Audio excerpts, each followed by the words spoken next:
하나님은 이스라엘 백성을 애굽에서 건져내시고 그들이 들어가서 살아야 될 땅, 즉 가나안에서 살 때에 삶의 기준을 제시해 주셨어요.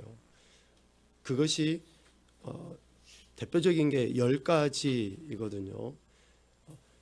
그것을 십계명이라고 하는데 첫째부터 네 번째까지는 하나님께 대한 우리 인간의 태도를 가르치셔요. 하나님께 대한 우리 인간의 태도. 그리고 두 번째는 5계명부터 10계명, 10번째 계명까지는 인간관계에 대한 우리의 태도예요.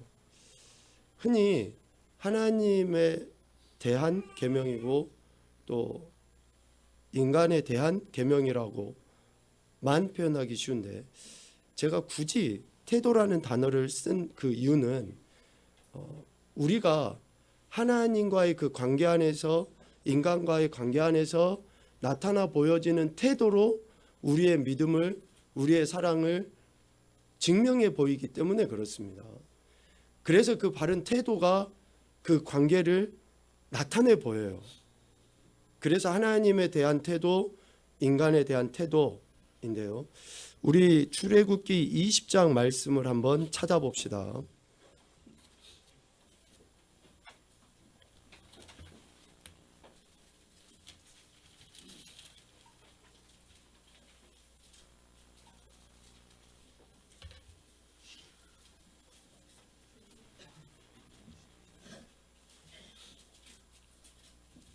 출애굽기 20장 3절과 12절 말씀을 이어서 봅시다.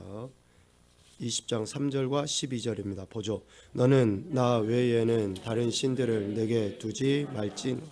내 부모를 공경하라. 그리하면 내 하나님 여호와가 내게 준 땅에서 내 생명이 길리라. 아멘. 자, 하나님께 대한 우리의 태도의 첫 번째는 나 외에는 다른 신들을 내게 두지 말라 이거요. 인간관계에 대한 첫 번째 태도는, 인간관계에 있어서 첫 번째 주신 계명 태도는 네 부모를 공경하라 예요. 왜 첫 번째로 주신, 하나님께 대한, 인간에 대한 이 첫 번째로 주신 계명이 중요한가? 하나님만을 유일하신 하나님으로 믿고 섬기는 사람들이 결코 우상을 만들어서 섬기거나 절하지 않겠죠.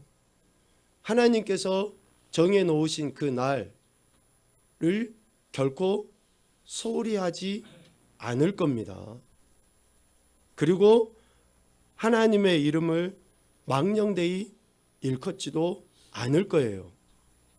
하나님만을 유일하신 하나님으로 믿고 섬기는데 어떻게 우상을 섬기고 어떻게 하나님이 하신 말씀, 하나님의 날을 소홀히 여기며 하나님의 이름을 망령되이 일컬을 수 있겠습니까? 인간관계에 대한 첫 번째 태도로서 네 부모를 공경하라 라고 하신 그 말씀에 순종하는 사람들이 어떻게 다른 사람의 생명을 가벼이 여기겠습니까? 어떻게 육체를 함부로 쓰겠어요? 또 어떻게 남의 소유, 이웃의 소유에 대해서 함부로 취급을 하겠습니까? 부모에 대한 그 공경은 단순히 부모라는 그 존재에만 국한이 아니라 모든 관계 안에서 우리가 보일 수 있는 태도를 증명해 보입니다. 그래서 부모에게 신실한 사람들은 다른 관계에 있는 사람들에게 잘하게 돼 있어요. 이게 성경적이고 이게 신앙의 원리입니다. 우리 인간이 이 땅에 태어나서 가장 먼저 만나는 사람이 부모이죠. 관계의 시작이라고 할 수 있습니다. 그래서 하나님께서는 인간관계에 있어서 첫 번째로 네 부모를 공경하라 라고 명령하셨어요. 그래야지만이 다른 모든 관계에 대한 사랑과 존중, 섬김의 삶을 살아갈 수 있기 때문에 그렇습니다.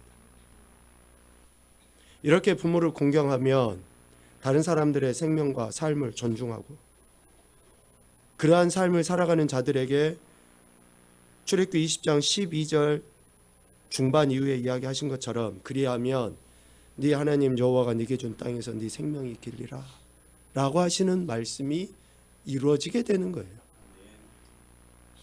그래요. 부모에게는 잘해요. 그런데 남들에게는 못해. 어떻게 우리에게 주어진 삶의 현장에서 참된 형통이 있을 수 있겠습니까?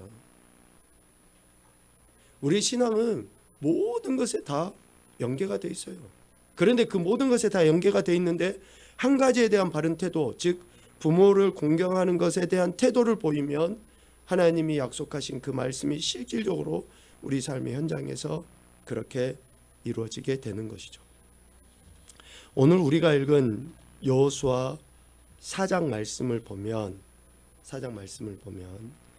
하나님께서 여호수아에게 이스라엘 백성들이 이렇게 행동을 해야 한다라고 그 행동의 지침을 가르쳐 주시는 말씀이 있습니다.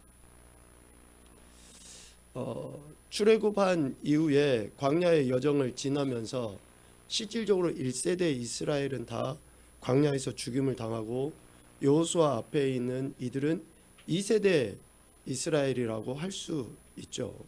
그런데 이 2세대 이스라엘, 즉 지금 이 말씀을 듣고 있는 이스라엘이 어떤 태도를 취하느냐에 따라서 그 후대가 삶이 달라지는 것을 오늘 우리에게 가르쳐 주시고 있습니다. 그래서 제가 설교를 하면서 1세대라고 하면 그냥 1세대 이스라엘이라고 하면 광야에서 죽임을 당한 그 1세대가 아니라 이 하나님의 말씀을 지금 듣고 있는 이스라엘로 이해하시면 좋겠습니다. 오늘 여기에 있는 저와 여러분이 다 몇 세대예요? 1세대입니다. 우리 할아버지, 할머니, 또 부모님, 그래서 내가 2세대, 3세대 이런 개념이 아니고 지금 하나님께서 내게 하시는 그 말씀으로써 내가 1세대로서 1세대 이스라엘로서 어떤 삶을 살아야 하는지에 대해서 오늘 말씀을 통해서 우리에게 가르쳐 주시고 있습니다. 자, 먼저 부모 세대 1세대인 저와 여러분은 하나님의 말씀에 순종해야지만이 됩니다. 부모는 먼저 하나님 말씀에 순종해야 돼요. 출애굽한 이스라엘은 하나님의 보호하심과 인도하심 가운데 요단강 앞까지 오게 되었고 또 실질적으로 요단을 건너는 그런 엄청난 기적을 경험하게 되었어요. 그 요단을 건너기 직전에 요단의 상황이 어땠습니까? 3장 15절에 보면 요단이 곡식 거두는 시기에는 항상 언덕에 넘치더라. 도저히 상황적으로 환경적으로 또 어쩌면 형편적으로 건널 수 없는 그런 상황이에요. 이길 수 없는 그런 싸움인 것처럼 보입니다. 그런데 하나님은 이때에 여호수아에게 말씀하시죠. 이스라엘 백성들이 어떠한 삶을 취해야 하는지. 8절 3장 8절에 보면 너는 언약궤를 맨 제사장들에게 명령하여 이르기를 너희가 요단 물가에 이르거든 요단에 들어서라. 요단 물가에 이르면 그들이 해야 될 일은 요단에 들어서는 거예요. 이것이 하나님께서 지금 말씀하신 거예요. 하나님께서는 요단이 넘치는 줄 알아요. 곡식 거두는 시기에는 항상 그랬으니까. 그런데 하나님이 그 상황을 아심에도 불구하고 그 환경을 아심에도 불구하고 이스라엘 백성들에게 요구하시는 것은 그거예요. 요단에 들어서라. 아니 하나님 우리 빠져 죽어라고요? 아니 하나님 어떻게 이러실 수 있어요? 우리를 애굽에서 건져내실 때는 언제고 왜 우리를 물에 빠져 죽어라고 지금 거기에 들어서라고 합니까? 라고 충분히 항변할 수 있지만 하나님은 자녀된 우리들을 우리보다도 더 정확하게 알고 계셔요. 우리보다도 더 우리를 사랑하시는 분이 하나님이셔요. 빠져 죽어라고 요단에 들어가라고 하신 게 아님을 믿어야지 돼요. 자, 순종은 어디에서 나옵니까? 믿음에서 나와요. 하나님이 우리의 머리카락까지 다 세시고 아시는 분이시다. 하나님이 나를 위해서 이렇게 행하셨다. 하나님이 나의 주권자시고 창조주시고 생명주시다라는 것을 믿고 아는 자들이 순종할 수 있게 되는 겁니다. 언약궤를 맨 제사장들이 물이 넘치는 줄 모를까요? 여호수아가 그것을 모를까요? 그런데 하나님께서 들어서라 라고 하신 그 말씀에 순종하는 거예요. 자, 이 말씀을 보면 3장 8절입니다. 그리고 9절 10절까지 말씀을 봐보세요. 여호수아가 이스라엘 자손에게 이르되 이리 와서 너희의 하나님 여호와의 말씀을 들으라. 즉 하나님의 말씀은 어떤 말씀이에요? 3장 8절에서 하신 이야기가 하나님 말씀이에요.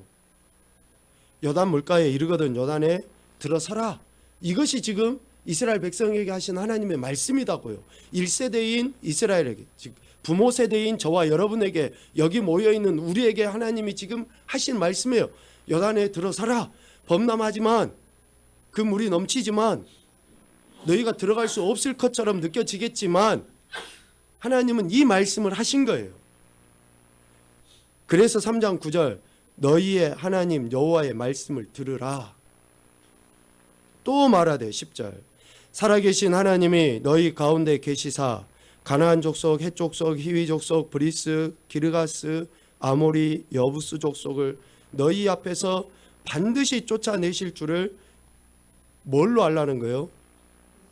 이것으로서 너희가 알리라. 그럼 여기에서 이것은 뭐예요? 이것으로서 가나안 7족속의 땅을 너희에게 하나님이 주신다. 그럼 이것이 뭐냐고요? 요단에 들어가는 것으로서 그 말씀을 듣는 자체가 아니라 그 요단의 발을 담그는 그 순종을 통해서 결국은 하나님께서 반드시 가나안 땅 7족속을 물리치시고 너희에게 주신다라고 하는 것을 알게 된다라는 거예요. 이 순서들을 여러분 꼭 기억을 하셔야지 됩니다. 요단에 들어서라라고 하는 그 말씀에 순종할 때에 반드시 쫓아내시고 너희가 그 땅을 차지하게 된다라고 하나님이 얘기하십니다. 그래서 요단에 들어서면, 즉 여호와의 궤를 맨 제사장들의 발바닥이 요단물을 밟고 멈추면 어때요? 요단물이 멈춰버리는 거예요. 위에서부터 흘러내리던 물이 끊어져서 한 곳에 쌓이게 됩니다. 그렇게 된다라고 13절에 이야기하고 실질적으로 17절 3장 17절에 그런 일이 일어나요. 여호와의 언약궤를 맨 제사장들은 요단 가운데 마른 땅에 굳게 섰고 그 모든 백성이 요단을 건너기를 마칠 때까지 모든 이스라엘은 그 마른 땅으로 건너갔더라 라고 이야기합니다. 하나님의 말씀을 먼저 들은 이들이, 오늘 저와 여러분이 부모 세대가 보여야 될 태도는 순종입니다. 상황과 환경에 관계없이 하나님께서 하신 말씀을 들은 사람들은 먼저 순종해야 해요. 하나님의 말씀을 듣고 순종하는 것이 그 어떠한 종교 행위보다도 낫습니다. 다시요. 하나님의 말씀을 듣고 순종하는 것이 그 어떠한 종교 행위보다도 나아요. 사무엘상 15장 22절 23절을 찾아봅시다. 여러분 이 말씀 너무 잘하는 말씀인데 제가 오늘 강조하고 싶은 이야기는 22절도 그렇지만 23절 말씀이에요. 사무엘상 15장 22절 23절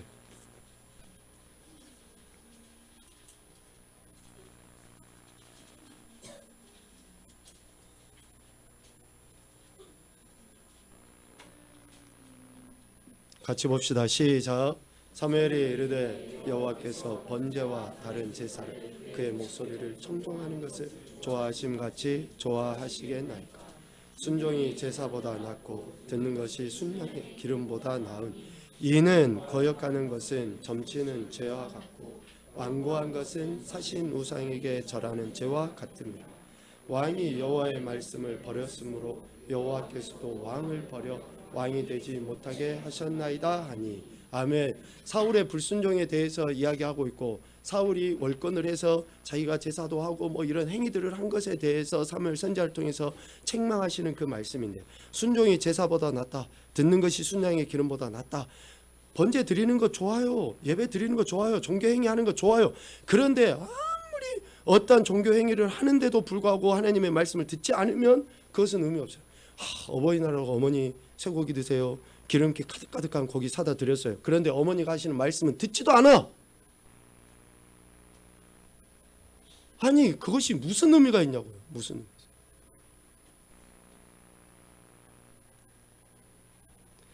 하나님께서 지금 요구하시는 것은 하나님의 말씀을 듣고 순종하는 것이에요. 자, 하나님의 말씀을 듣고 순종하는 것을 하나님이 원하시는데, 즉 하나님을 사랑하고 하나님만을 유일하신 하나님으로 믿고 섬긴다고 하는 것은 그 말씀 듣고 순종하는 것으로 나타나야 되는데, 그런 행위들을 하지 않고 제가 하나님 사랑합니다, 하나님 사랑합니다라고 하는 것은 그 말씀을 듣지 않고 순종하지 않고 또 그렇게 불순종하는 것은 결국 뭐라는 거예요? 완고함, 완악함. 오늘 15장 23절에 완고한 것은 사신 우상에게 절하는 죄와 같음이라. 그러니까 말씀을 듣지 않고 불순종하는 것은, 부모님 말씀을 듣지 않는 것은, 하나님 말씀을 듣지 않는 것은, 아무리 내가 하나님 사랑해요, 하나님 공경해요, 부모님 제가 사랑해요, 공경해요 이야기하지만 결국은 뭐와 같다는 거예요? 우상 숭배와 같다는 거예요. 그래서 출애굽기 20장 3절 말씀에 첫 번째로 주신 계명이 그거 있잖아요. 나 외에 다른 신들을 두지 말라라고 이야기하시고 나서 우상을 섬기지 말아라, 절하지 말아라 이야기하시고, 안식일을 지키고 하나님의 이름을 망령되이 이끌지 말라라고 이야기하신 거예요. 하나님 말씀을 듣지 않는데 어떻게 하나님을 사랑하는 거예요? 부모님 말씀을 듣지 않는데 어떻게 부모님을 사랑하고 공경한다라고 이야기할 수 있냐고요. 여러분, 단순히 도덕적 윤리적인 차원을 뛰어넘습니다. 우리는 하나님과의 관계 안에서 하나님 말씀에 대한 태도를 통해 진정 내가 믿음의 사람인지, 또 부모를 진짜 사랑하는지를 증명해 보이는 거, 증명해 보이는 거. 맨날 거짓말하고 맨날 옳지 않은 행동을 취하면서 부모님 사랑해요 아시죠? 이런 때만 되면 어떤 행동을 통해서 내가 사랑한다라고 이야기하는 것이 마치 진짜인 것처럼 속이고 있는. 그래서 하나님 말씀에 순종하지 않는 것은 완고함, 고집스러움, 교만함은 결국 우상 숭배와 같다라고 이야기하는 겁니다. 그래서 하나님의 말씀을 듣고 있는 지금 오늘 우리, 어쩌면 1세대 이스라엘이라고 할 수도 있고 지금 영적 1세대인 오늘 우리들이 하나님 말씀을 먼저 듣고 그 말씀에 대한 순종의 태도를 보여야 할 줄로 믿습니다. 그것이 신명기 6장에서 하나님께서 모세를 통해 이스라엘 후대에게 나타내 보여야 될 삶의 방식과 동일해요. 신명기 6장 4절부터 9절까지 말씀도 읽어봅시다. 신명기 6장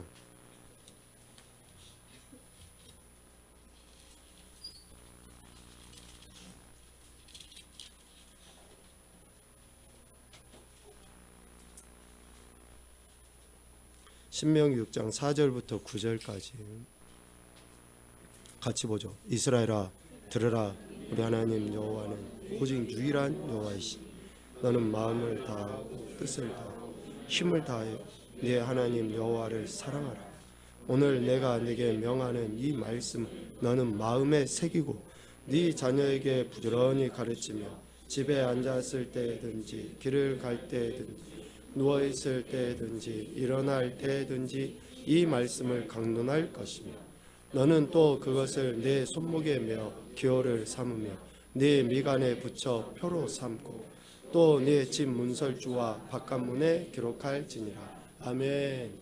자, 여기 신명기 이 말씀을 통해서 실질적으로 부모된 오늘 우리가, 영적 1세대인 오늘 우리가 하나님의 말씀을 가장 먼저 듣고 있는 오늘 우리가 5절 마음을 다하고 뜻을 다하고 힘을 다하여 네 하나님 여호와를 사랑해야 되는 거죠.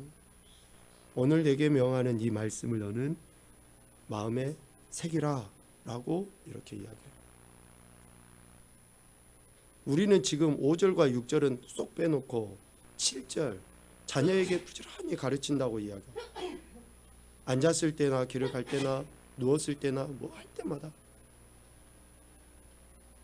죄송하지만 부모가 5절 6절을 행하지 않고 아이들에게 7절만 이야기하잖아요. 그러면 잔소리라고 생각해요. 귀신같이 알아요. 저것들도. 엄마는 안 하면서 아빠는 안 하면서 엄마는 예배 제대로 안 들으면서 맨날 나한테 예배. 아빠 피곤해서 오늘 교회 못 가겠다 그러고 아들한테는 교회 가서 예배 드려야지 이야기. 그럼 어느 아이들이 그것이 부모가 진짜로 그것이 하나님께 예배 드리는 것이 소중한 줄 알고 예배를 드리겠냐고. 억지로 나와서 앉아 있는 거죠.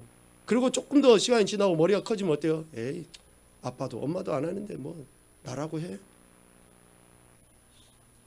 여러분, 신앙의 원리를 하나님께서는 먼저 듣는 자들에게 순종할 것을 요구하셔요. 먼저 우리가 마음을 다하고 뜻을 다하고 힘을 다해서 하나님을 사랑하고 하나님의 말씀에 순종해야죠. 그 말씀을 마음에 새기고 나가야죠. 그리고 7절이에요. 그리고 7절 네 자녀에게 부지런히 가르치는 거죠. 여러분, 이게 건강한 가정입니다. 이게 진리 안에 올바른 가정이고 순종하는 가정이에요. 그래서 여기 있는 우리 아이들, 저는 부모가 아닌데요, 계속 목사님 강조해서 이야기하죠. 지금 이 말씀을 듣고 있는 우리가 1세대인 오늘 우리가 이 말씀에 먼저 순종해야 됩니다. 그리고 다른 사람에게 또 우리 자녀들에게 가르치는 거예요. 그 가르치는 것도 8절과 9절에 보면 오늘 여호수아 4장 6절에 나와 있는 표징이라는 단어를 대체할 수 있는 단어들이 나와요.